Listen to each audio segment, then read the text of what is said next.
I've never lived a normal life.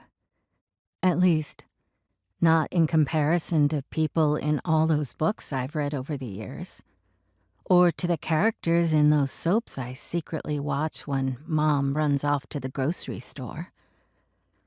I managed to catch about 1.5 episodes before she returns, anxiously peeking out the window, only really half enjoying what I'm watching. She's always fast. Her trips take no more than an hour, but it's enough for me to sneak a glimpse of the real world out there, no matter how twisted television's version of reality may be. I like it better when she goes out for other things like appliances, clothing, the hardware store.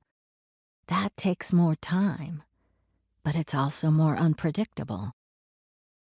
I linger behind the heavy drapes while I sit in her rocking chair, ready to fly out of the seat as soon as I hear her old battered car roll up the driveway. That thing makes so much noise, you could hear it from a mile away. By the time she's inside the house, I'm already upstairs in my favorite reading chair, apparently lost in whatever world it is I'm reading about. Everything I know of life comes from books, and only the ones Dad, and occasionally Mom, gives me.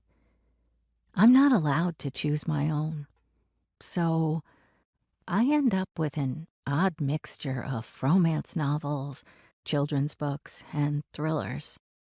The latter are my favorite. I love reading about murder mysteries and how to solve them.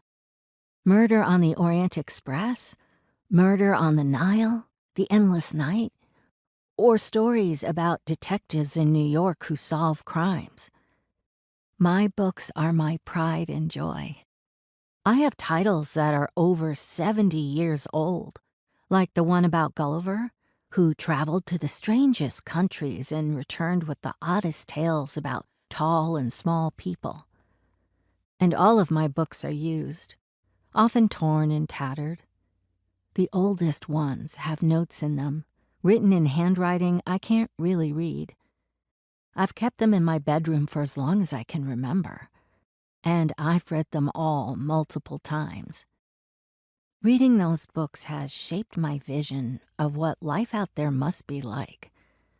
I sometimes imagine those huge cities with millions of people, all cooped up together in small apartments, sharing the crowded but dangerous streets.